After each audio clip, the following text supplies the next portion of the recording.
જય દાદા, જય માતાજી મિત્રો. સ્વાગત છે તમારું ફરી એકવાર ધ વ્લોગમાં. તો મિત્રો તમે જોઈ શકશો દાનવા બાપુ આવી રહ્યા છે અને સભાની પણ તૈયારી થઈ રહી છે મિત્રો. તો આપણે સભાનો આગળનો બ્લોગ પણ આવશે, તો એના માટે ચેનલ સબસ્ક્રાઈબ કરી લેજો, લાઈક કરજો અને કમેન્ટમાં જય દાદા જરૂરથી લખજો.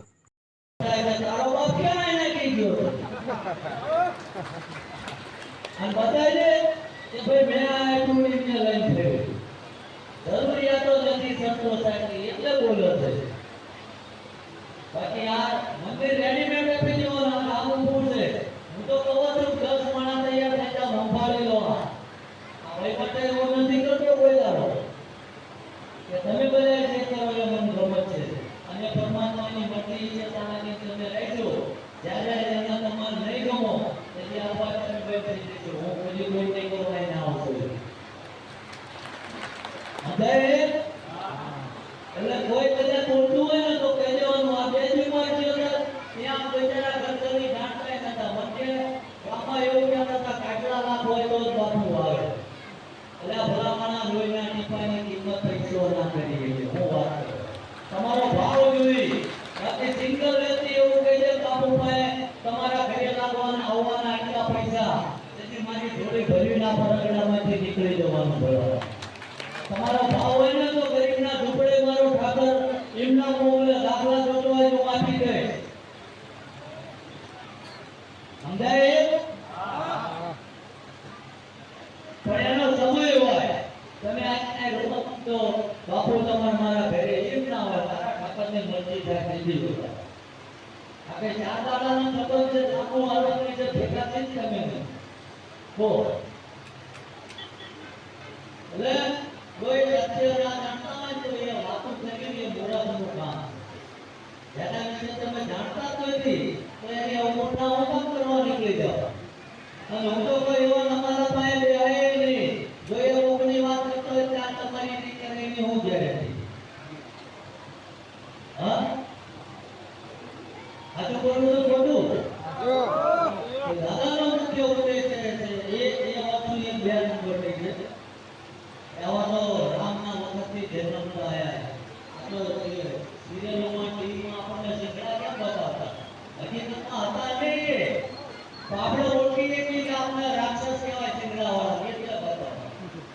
અને અત્યારે એ શીખડા નીકળી ગયા પેટમાં જે દેખાતા નથી આપણને બાકી કઈ ખબર ત્યાં આપણો રાક્ષસ નીકળ્યો. સમજાય ને? પણ આજ અમારા દાદાના માધ્યમથી દાદાનો મુખ્ય ઉદ્દેશ્ય એ છે કે કાલ કોઈ તમને જ્ઞાન માંગે લઈને તમારા પૈસા ના આપી દે, તમારી પાસે ખોટા પૈસા ના વપરાય નહીં, ત્યાં તમે શિકાર ના બની જાઓ. એટલે તમારું મન ફરીવાર હા પાડે તો જ અહીંયા આવજો.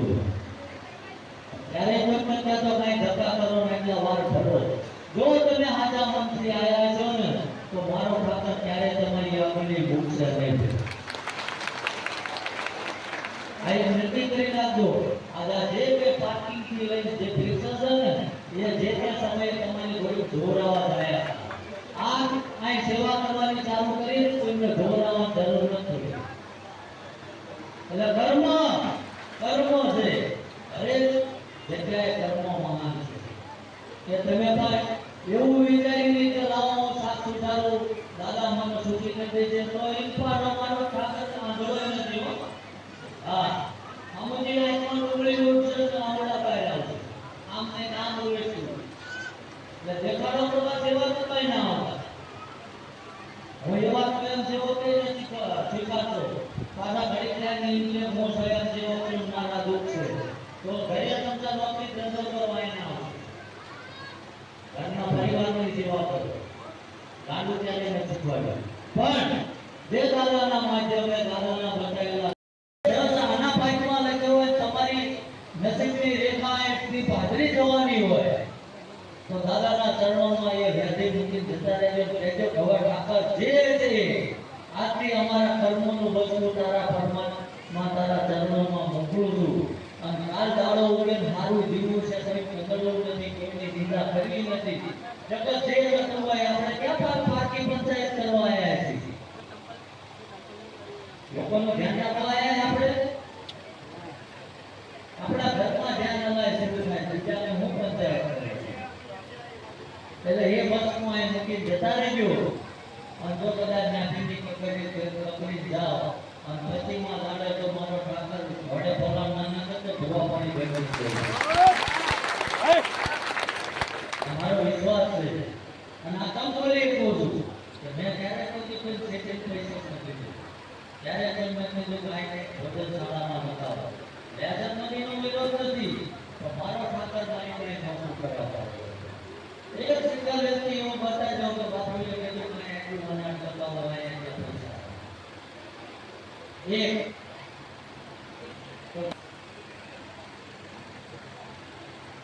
એક અમે અહીંયા કોઈ ઉભા છે કે પેટીમાં નાખો તો તમને ન આવે એટલી વાર ફસાઈ લો કોઈ મારો મને એવું ના કરે કેટલું ખાખા કરતું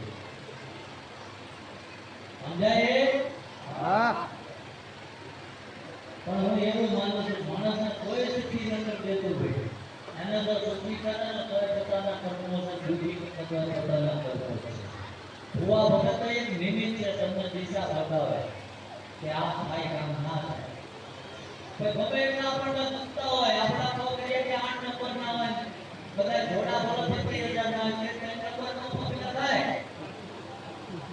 કાગળ તો જોડું પાડી જાય કાગળ આપણને બોલવા પડે જે આપણા માપના નથી આ પગ ભજાવવાના છે ખોટા પગ તૂટી જશે અને છોકરા ખાવાના દાણા છે એ નવરા થાય છે સમજાય આ કોઈ જાતા સાકો કે આપે એટલું તમારો લાવો હોય કે પેટા લાવો હોય કે પીઠે એટલું વાળી ચાર રસ્તા એમ બાજુ આવો ક્યાં છે ને અવાજ આવો ભાઈ હા કપડામાં ખાધું કરે કે બોલો અને હજુ બાકી હોય ખાયો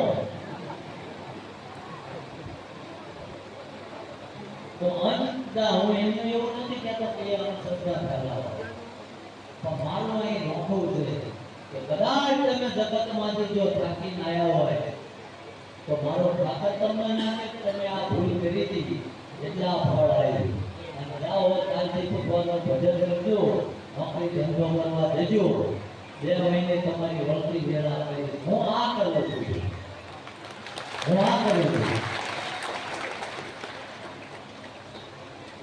બીજા છોકરા એને માર કઈ લેવા દેવા નથી અને માર કોઈની હારે દુશ્મની નથી કેમ તો એમના મુબારક હું મારું કર્મ કરું છું એ એમના કર્મ કરે આ રોજ ના નવ વયસે પણ આટલું બધું આવે તો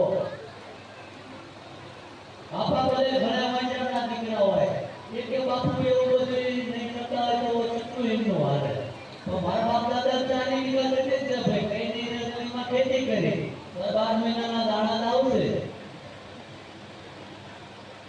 બાકી જે મારો બાપ પુત્રની આબરૂ ઢાંકવા આટલું ખપી ગયો છે ને એમને ધોણે ધંધો નહીં કરું કોઈ દાડા બાકી પૈસા કમાવા તમારે કપટી નો ખર્ચ આના ભલે નીકળ્યા ભૈયા અમે ના કરી નાખી અહીંયા કલરની સાફાની કાપડીની અગરબત્તીની દુકાન કરજો આ તમે સડાઈ ગયા કાલે અડધી કિંમત નો વેચો ક્યાં મૂડીનો રોકાણ છે વગર મૂડીનો ધંધો છે